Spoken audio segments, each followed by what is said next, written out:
My name's Dave DeBow, founder of MoneyPartnerFormula.com, and this show is built for everyday real estate investors who are actively doing deals and looking to scale using other people's money. So if you're an active real estate investor and you want to get featured on this show to talk about your own real estate and capital raising experiences, then just go to daveinterviewsyou.com. Now let's get rolling with this episode, and remember to subscribe for daily interview content. All right, guys, welcome to Property Profits Podcast. I'm your host, Bryce Kaminsky, filling in for Dave Dubow. And have you ever wondered how some real estate investors manage to close deals with low equity across the country?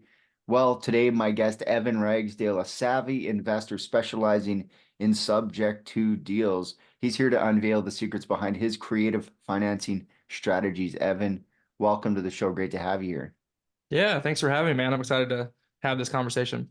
Yeah, sub two has really taken off. I think that's probably an understatement, but I think it's a reflection of the interest climate, the climate of the interest rate. So tell the people at home a little bit how you got started in real estate and how, you ended up doing subject to. Yeah, man, I have a interesting little story it might be helpful to kind of get into. So when I first started, in real estate, I had a basketball training business that I did for a long time. So I taught kids how to play and helped them with their confidence. And that's all I knew how to do. I played basketball in college for a little bit. And that was Evan, right? And so Mhm. I knew I wanted to get into real estate because I had met people that, had retired at 27 or 28 or 29. And I was on the whole Dave Ramsey plan trying to retire at 65, right? Maybe Mhm. 50 if I was lucky. And so obviously that was attractive to me as it is to a lot of other people that are probably, listening to this or watching this. So ultimately what I did was I was like, okay, the way that I know how is to do direct mail. That's who I learned from. I learned from a guy named Ryan Dossie. He's a great Mhm. real estate investor. He helped me get my start. Started, sending out direct mail, sending out 5, 10, 15, $20,000 worth of mail that I had saved up over my career, my old job, and didn't get any deals from it except for literally the last call of the campaign before I ran out of money. Right? This guy calls me, and this sounds made up, but it's really not. This guy calls me up and he says, "Hey, I got your piece of mail. I've gotten like 50 of these, but for some reason yours stands out to me because I was doing handwritten stuff at the time." And I was like, "Okay." So I came out there and I was looking at the house. I was like, this house is worth 300,000 maybe, needs 50 grand in repairs. What do you think my cash offer was? Probably 175 around Yeah, that range, right? 150, something like that. Yeah. Right, exactly. So I came in, I think I offered him 170. And I said, "Hey, I give you 170 cash." He's like, "Oh, I don't really like that." I was like, "No worries." I was like, "Would you consider seller financing?" And I had just started learning about what anything creative was beyond a cash offer. And Yeah. he's like, "No, no, I don't want to do that." Because I didn't know how to pitch it, right? And so I said, "Okay, that's fine. What do you plan on doing with the 170? Like, if I were to give you 170, what would you do with it?" And he's like, "Well, I want to live off of it." In my mind, I'm like, "This guy's 60. I'm like, that's not a lot of money to live off of." So I'm Hmm. like, what are you trying to make income from it?" And he was like, "Well, I'm going to put it into an annuity." And I was like, "How much does that make you?" He's like, 2%. And I was like, "Okay, so what's 2% of that?" And it was $500 a month. And I said, "Okay, so what if I gave you a 220K purchase price, so 50K more, but I paid you $600 a month and gave you a 2.5% interest rate over the next 30 years? Like, what would you think about that?" He's like, "I would do that." And I was like, "That's seller finance." And he was like, "Oh." And so that's how I got my first creative deal. So I got a 2.5% interest rate over 30 years. I paid a decent amount for it. We actually ended up getting that down to 200 before we closed. And I still live here today. It's the house I live in right now. So that's how I got into creative finance. And then I learned more about, some other things along the way.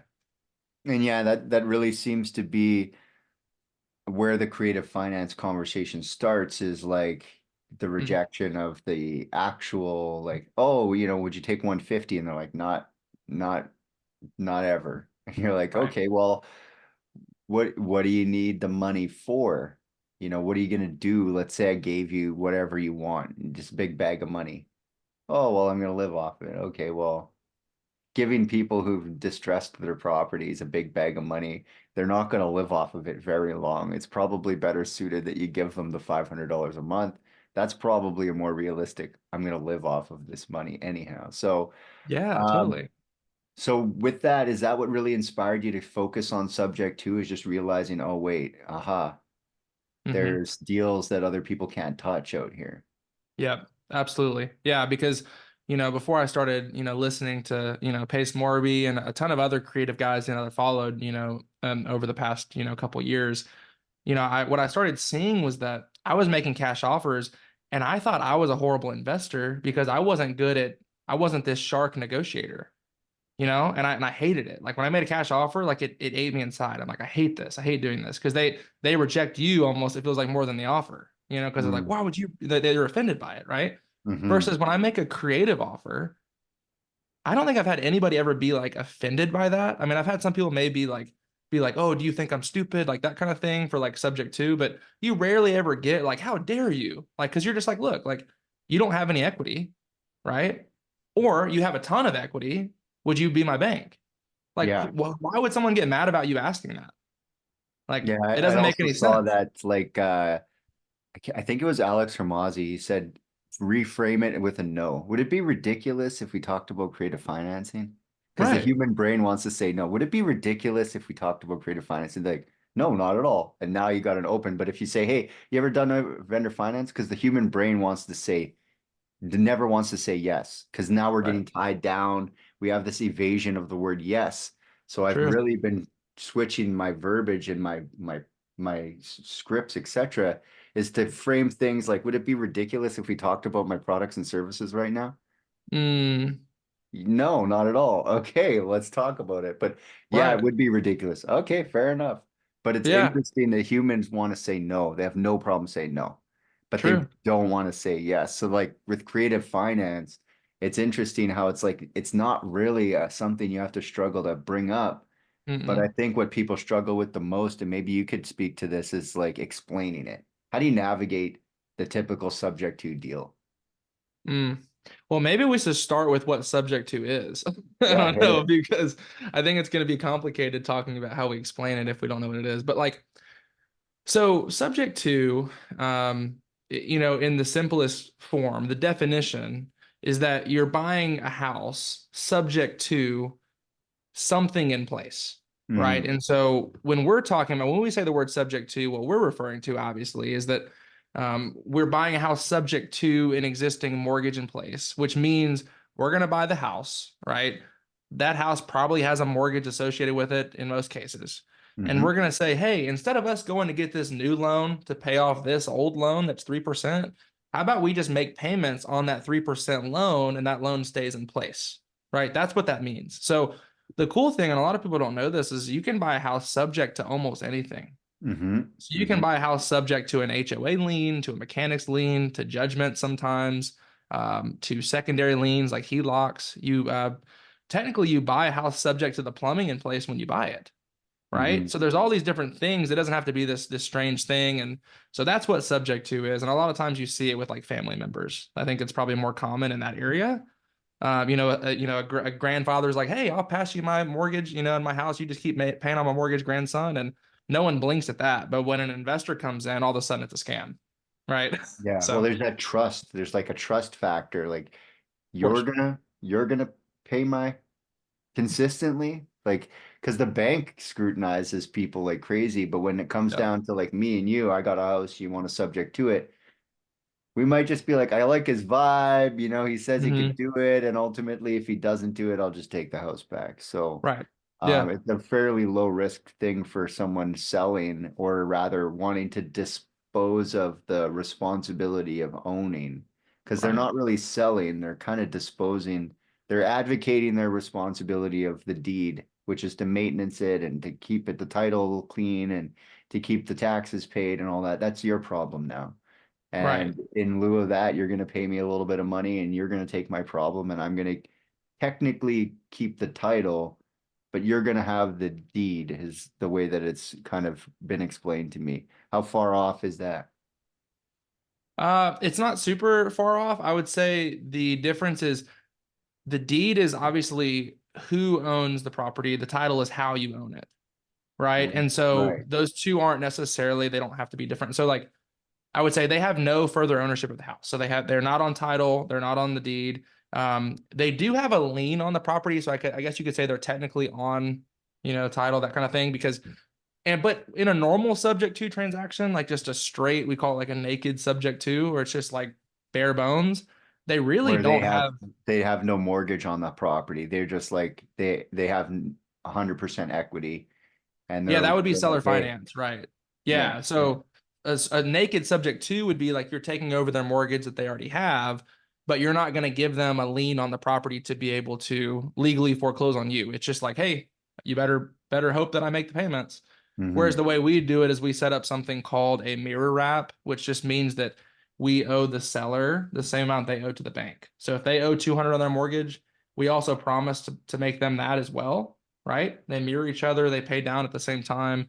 And so we're really upgrading to the seller to the lender position, which is what you just said. Now you have the right to legally foreclose and repossess the house. So yeah. nice.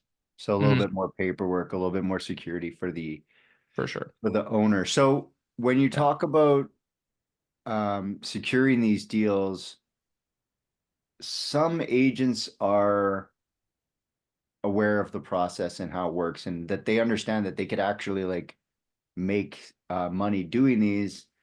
And then there's a bunch of agents who aren't interested. They want clean deals. So how do Mhm. you approach, that direct communication with the agents to secure some of these deals? You got to help me with that one, dude. I don't know. No, it takes it takes a while to learn how to have that conversation. Yeah. It takes a lot of like sounding stupid. It takes a lot of people calling you scams and pushing through that. Because I still get that. I mean, like I get people be like, "Oh, this is a scam" or whatever, and it's like, look, like at the end of the day, I think it's learning that I'll give like kind of a piece of like how to move forward, and then I'll give a piece of actually how to have the conversation. So the piece of moving forward is like realizing, hey, this is a very valid and good solution, to be frank, for a lot of people that are in this situation. This is a good Mhm. solution. This is not something we're trying to like sneak by and like hope they're stupid. Like, no, this is a Mhm. good solution for a lot of people. It really is. And so if we can help them make more money for their property by doing something creative, where me, with me, where me and Bryce are doing a deal together versus the banks being involved and them taking all the fees and agent commissions and closing costs and all that we could have just done together, right? Yeah. So like at that point, it doesn't really make sense. Now, so when they call you a scam, it's like move on to the next one. It's like they don't know what they're talking about. I dare you to ask them what subject to is. They'll probably tell you it's something like a long-term rental. And it's like, no, it's not. It's not the same thing, right? And so that's the first thing. Understand who you're talking to. It's like a realtor trying to ask me to fill out a TAR form, or are you asking me to set up a podcast? I'd be like, I don't know what to do. Yeah. That doesn't mean I'm stupid, right? So it doesn't mean these agents are stupid either. It's just be empathetic with the fact that's just not their lane, right? So Yeah. try to help them come in. That's the first, and this is kind of leads into how to have the conversation. That's the framework. Be a good person and like actually just be empathetic and be friendly, right? And if they're not open, then bye. We'll move on to someone that wants help, right? But essentially, how I come in with the conversations a lot of times is I'll say, "Hey, Bryce, this is Evan. I'm calling, about ABC. I'm a buyer. I wanted to just call you real quick. I get right to the point, and I just wanted to see if we came in all cash, if y'all were flexible on the list price." They're gonna say probably Maybe. no because yeah, maybe, or they're gonna say no. Most of the time, if they say no, they tell you the story. No, the sellers just bought the house 2 years ago, and now they're having to Yeah, they sell tell it, you so they why don't really not. have. Yeah. Right, exactly. And you go, oh, okay. Or you said they just bought it. Are they like, is the house haunted, or what's kind of going on with it? Oh no, they're moving. Is it haunted? I Um, like that. yeah, just something kind of funny, right? Like just laugh about it, And they're like, oh yeah, no, they're moving. Oh, where are they moving to? Alabama. Oh, cool. Have they already moved, or are they planning on renting or buying? What's kind of going on there? Right. And the tone you use is super important because otherwise it's going to sound like you're interrogating them, right? Yeah. Like just be Yeah. friendly, right? And I think that's super important. And they're like, yeah, no, they're moving in 30 days. So they really need to get this sold in like 30 days if possible. Got it. Okay, cool.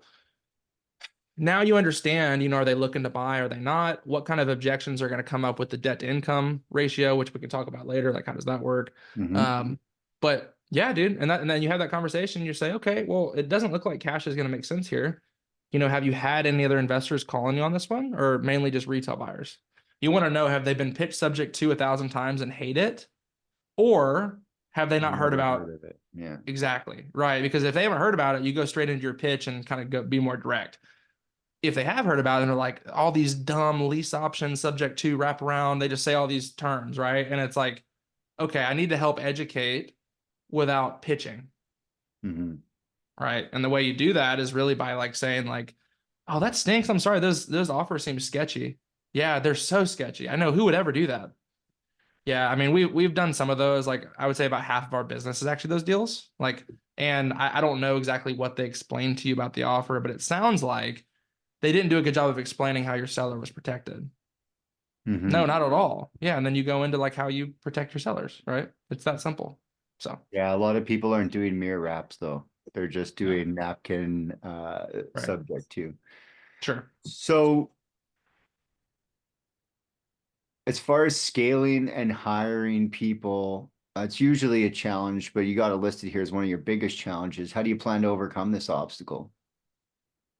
Well, we made four hires last month, so that was helpful. But it also is difficult, because you got to Mhm. manage four people now.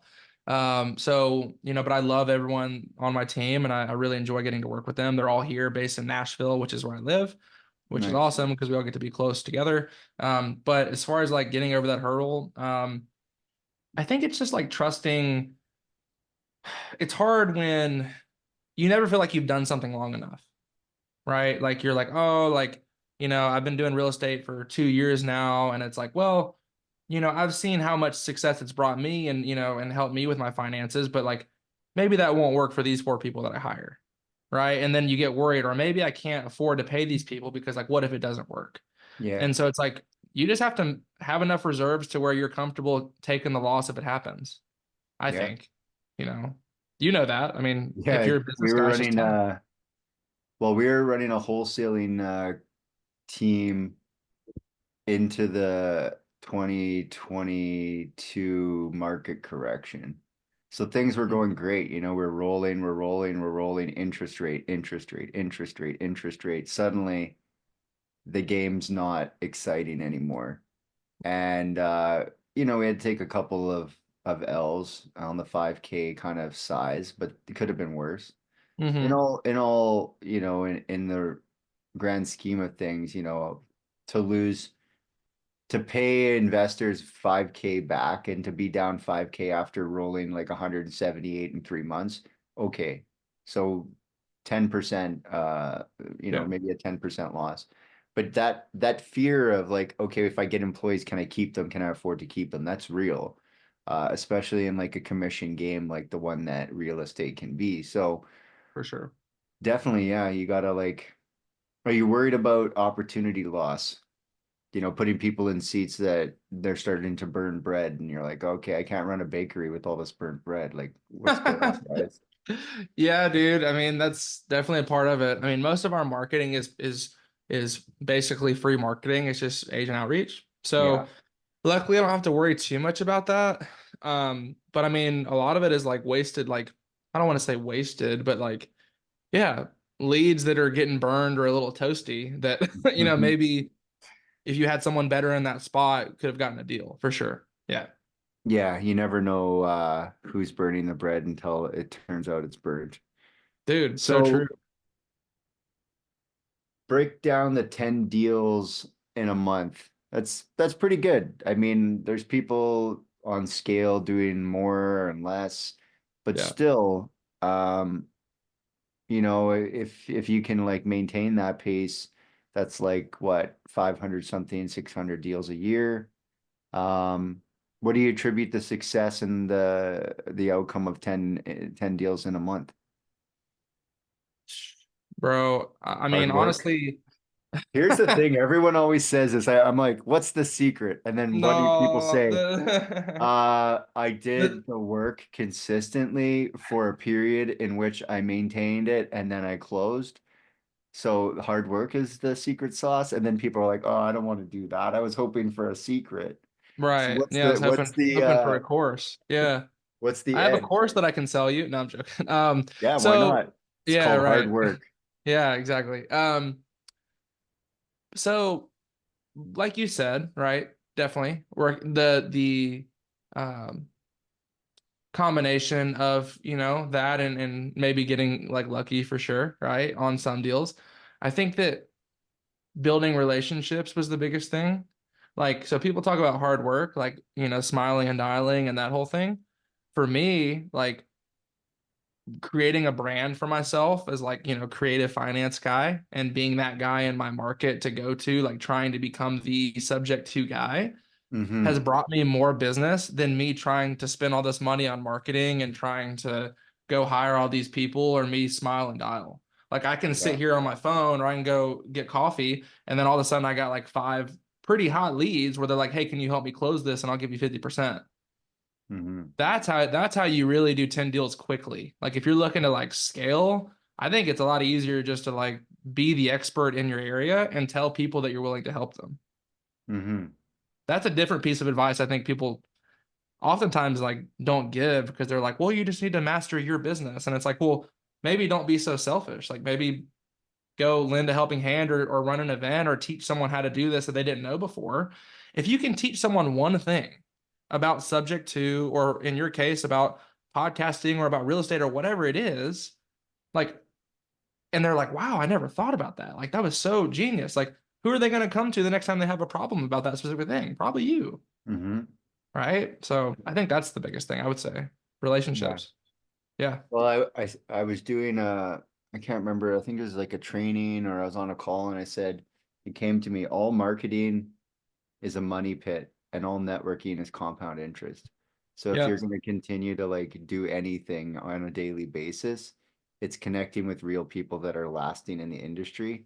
Because those marketing pieces, your $20,000 worth of marketing pieces, where are they now? In the trash. Burned. In a landfill, or maybe they're recycled by now. But Right. the real estate agents you called this week, um, they still know you. They still Yeah. Some upload of them stuff are on their going in the phone. landfill. Yeah, I But mean, some people aren't in the business. What's yeah, they're doing great. interesting No, is you're right like though. Yeah. I've actually I used to like cherry pick my calls when I'd reach out and like call agents. And then I realized that every agent is a referral to an agent that might be able to help me. So I don't even filter it anymore. I just go right to the neighborhood on the map and I just start calling. I'm like, cool house. How did that go? What's the story? Yeah, I'm not even looking for that. What about this? Do you got anything like that? And I just Mm, use them as like a phone book. It's just like if they have a listing, they are qualified to be called because they have other listings and they know other people who have listings. And what do I right. want? I want to talk to people who have listings. So Right. Yeah. everyone's fair game on the whole MLS. No longer does it have to be distressed or no, Mm. everyone either is or knows who I need to talk to. Dude, that is so genius, man. And that's what I've really tried to pivot my business towards, honestly, is if I don't see it as a deal, like let's say it's a 6% interest rate. And it's Hmm. like, it's not this low rate that people love, or like maybe it's more money into the deal or whatever it is, or not a great location or needs work, whatever the factor is. Yeah. Like instead of just being like, hey, I'm not your buyer, like it was really nice to meet you. Like, see ya. What I do now is I say, hey, I'm not your buyer, but I do have a ton of people that I work with that would be interested in taking over the payments on this. And what I could do is we could get it under contract.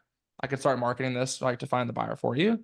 And ultimately, if I can make a little money in between, then cool. But if not, at least I got to help you out and build a relationship. How does that Hmm. sound?